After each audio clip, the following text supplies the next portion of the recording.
जब भी कोई व्यक्ति आपको बताना कि यार आप कैसे दिखते हैं, आपको देखकर कैसा लगता है, कैसा प्रतीत होता है, तो फिर ऐसी कंडीशन से हमेशा बोलेंगे you look, you appear, you सीम। जैसे आपको देख के सर आप हैप्पी लगते हैं, बड़े खुश नजर आते हैं, तो कैसे बोलूं? नहीं सुन पाया sir. You look, that's great बेटा। यू लुक हैप्पी का मतलब आप बड़े खुश नजर आते हैं। तो कोई व्यक्ति देखकर आपको कैसा लगता है, इनमें से किसी एक शब्द से बोल दीजिए। आइए ना सर, मैं एक नए वर्ड बोलता हूं सर। सुंदर के लिए इसमें एक वर्ड आता है हैंडसम। किसी मेल को, किसी पुरुष को अगर सुंदर कहना हो तो उसके लिए एक बड़ा प्यारा सा वर्ड है हैंडसम। सर अब हैंडसम तो ठीक है, पर मैं आपको इंग्लिश में एक नई बात और सिखा रहा हूं।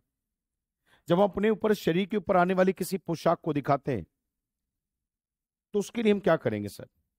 जैसे मान लो मुझे सामने वाले व्यक्ति को किसी ड्रेस के अंदर दिखाना है, तो उस ड्रेस के लिए देखो मैंने क्या किया, इन। ये होता है इन बेटा।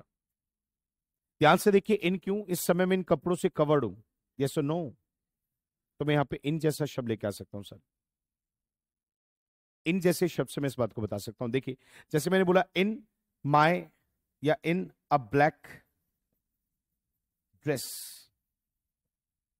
कहते यार तू है ना ब्लैक ड्रेस में बड़ा सुंदर दिखता है। अब देखो, तू ब्लैक ड्रेस में बड़ा सुंदर लगता है, हैंडसम लगता है। अब ये बात मुझे किसी को बोलनी है, तो मेरे को पता है ना सर, कोई व्यक्ति कैसा दिखता है, कैसा प्रतीत होता है, उसके लिए तो मेरे पास राइट 3 वर्ड्स हैं सर। ये होता है सर, देखो आपने वर्ड सीखे, आपके दिमाग में आ गया कि यार ये बात तो कंफर्म्ड हो गया। तो आज मुझे किसी से बात करते हुए कहना है यार तू मुझे बड़ा सुंदर दिखता है इस ड्रेस में, लगता है, दिखता है, प्रतीत होता है। तो ऐसा कुछ कहने के लिए मेरे पास राइट इंग्लिश में 3 वर्ड है सर। पहला वर्ड में सब बोले sir, appear. Are you sure? तो आप दिखते हैं, तो आपके लिए मैंने क्या लिया? तो मैंने बोला sir you look, you appear. कैसे? You look handsome.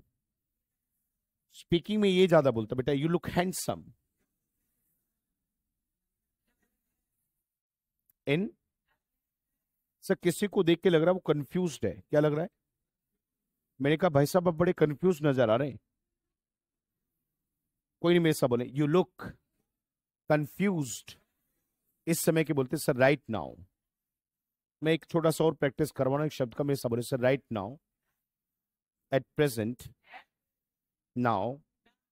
इनमें से कोई 3 शब्दों में से देखिए sir, right now, at present, now. जब कहते हैं इस वक्त, इस समय, जब कहते हैं ना इस वक्त, या तो इनमें से किसी एक शब्द को ले लो। सर मैंने कहा भाई साहब देख कर है ना इस वक्त, इस वक्त मतलब इस समय मुझे कैसे नजर आते, बड़े कंफ्यूज नजर आ रहे हैं। तो मैंने कहा यू लुक कंफ्यूज्ड, राइट। मैंने कहा भाई साहब कंफ्यूज मत रहे, डोंट। अब सर बताइए क्या कहें, डोंट कंफ्यूज्ड या डोंट बी कंफ्यूज्ड? हाँ जी बेटा। मैंने कहा भाई साहब लापरवाह, लापरवाह, लापरवाह की इंग्लिश पता है? कोई नहीं। हाँ वेरी गुड, शाबाश, यही ना बात, केयरलेस। शाबाश बोल दो बेटा, केयरलेस। मैंने कहा भाई साहब मत बनो, डोंट बी। तो आज मैंने देखा कि सामने वाला व्यक्ति चेहरे से बिल्कुल ऐसे मुस्कुराता हुआ चेहरा है, तो उसको देख के लगता है, मैंने कहा यार बड़ा खुश लग रहा है। तो मैंने उसको जाके बोला भाई साहब आज तो बड़े आप, मेरे पास सब पूरा बोले, यू लुक हैप्पी टुडे। बेटा टाइम बोला करो साथ साथ, आज तो बड़े खुश लग रहे, यू लुक हैप्पी। एक नया एक्सप्रेशन आपकी इंग्लिश में डालता हूं, उसको जिनको नहीं पता प्लीज सुनिएगा। मेरे साथ बोले सो व्हाट इज, इसे छोटा करते, what the matter, what's the matter, like. क्या मामला है? इसे और भी, व्हाट्स द मैटर, बस इतना, इतना भी बोल सकते हैं। वैसा बोले व्हाट्स द मैटर। हाँ जी। उसने कहा यार कोई खास तो वजह नहीं है। अब देखो कोई खास वजह नहीं, नथिंग स्पेशल, नथिंग स्पेशल। जब कहते कुछ खास नहीं, नथिंग स्पेशल, कहते सच में सब कहते सच में। देखो भाषा में ना पूरा पूरा बोलना जरूरी नहीं है, रियली। फिर से बोलो, अब मेरे साथ एक सेंटेंस बोला, इट सीम्स। ये जो आप बोल रहे थे ना सर, अब इसी के अंदर में एक नया सेंटेंस मैंने कहा ना सर, आप प्लीज मेरे साथ बने रहिए और आप देखिए कितना कुछ सीखने वाले हैं आप मेरे साथ। इट सीम्स, ये ऐसा एक्सप्रेशन है बच्चों जो उसमें दबा के इंग्लिश में बोला जाता है। कभी सुना है रुन जी ऐसे बोलते बात करते, ऐसा लगता है? कभी सुना आप लोगों ने? ऐसा लगता है, बाकी मैं श्योर नहीं हूं, सब मैं श्योर नहीं हूं, पर ऐसा तो मेरे सब। इट सीम्स, वेरी गुड, बहुत बढ़िया। It seems. अच्छा बताओ मुझे, झूठ बोलने की इंग्लिश क्या होती है? हाँ, नहीं लाई भी होती है, लाई ठीक है बेटा। अगर लाई में आईएनजी लगा तो क्या बोलेगा? लाई या लाइंग? आईएनजी कब लगाते हैं? जब काम। तो टीच या टीचिंग?